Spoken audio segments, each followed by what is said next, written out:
দর্শক, দেশ ও দেশের বাইরে যারা আছেন সকলের উদ্দেশ্যে একজন আপুর কাছে চলে আসলাম।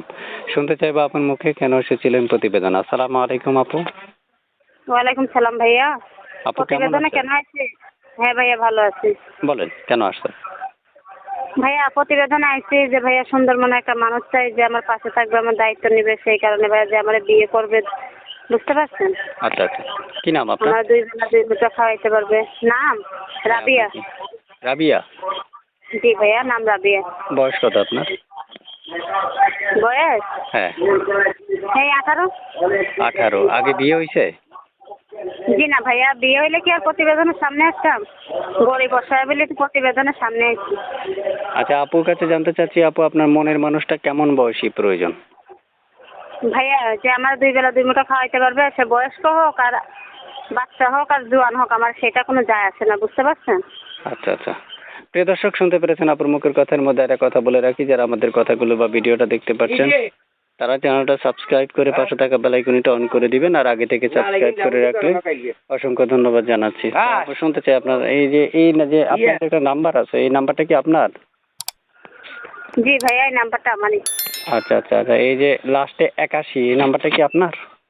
জি জি, লাস্টে 81 নাম্বারটা আমারই ভাইয়া। আচ্ছা, এই নাম্বারটা কি দর্শকদেরকে দিয়ে দিব? হ্যাঁ দিয়ে দেন। আচ্ছা, তো আপুর কাছে শুনতে চাচ্ছি আর দুইটা প্রশ্ন। আপু কোথায় থেকে ফোন দিয়েছেন, আপনার ঠিকানাটা একটু বলবেন। আপুর কাছে আপুর ঠিকানাটা একটু জানতে চাই, আপুর ঠিকানাটা একটু বলবেন। ঠিকানা ঠিকানা ভাইয়া মনে করো এই তো কানের ঘাটে। কি কি কি? কানের ঘাট। আচ্ছা আচ্ছা, তো আপুর কাছে শুনতে চাচ্ছি যে আপু, আপনি পড়াশোনা কতটুকু করেছিলেন? পড়াশোনা তেমন করি নাই ভাইয়া, অভাবের কারণে। ছোটবেলায় বাবা মারা হয়েছে তো, এখন মনে করো আমি আর আমার একটা ছোট ভাই আছে, আর কেউ নাই। বুঝতে পারছেন? বুঝতে পারছি বুঝতে পারছি। তো আপুর কাছে শুনতে চাই আপু, আপনার মানে কেউ যদি আপনাকে কালকেই বিয়ে করতে রাজি হয়, বিয়ে করবেন? হ্যাঁ অবশ্যই করবো, যদি ভাইয়া সে আমার পাশে থাকে, আমার দায়িত্ব নেই, আমি অবশ্যই বিয়ে করবো। আচ্ছা আচ্ছা, প্রিয় দর্শক শুনতে পেরেছেন, আমি নাম্বারটা বলে দিচ্ছি। আপুর সাথে যোগাযোগ করতে পারবেন। আপু কয়েকদিন যাবত আমাকে ফোন দিচ্ছে রেকর্ডটা উপস্থাপন করার জন্য। উপস্থাপন করাই আমার দায়িত্ব, যাচাই বাছাই করার দায়িত্ব একান্ত আপনাদের পার্সোনাল ব্যাপার। নাম্বারটা নেবেন, নাম্বারটা নিয়ে আপুকে ফোন দিবেন, বাকি কথাগুলো তার সাথে। লাস্টে 5513, এটা এই নাম্বারটা কি আপনার? জি ভাইয়া জি।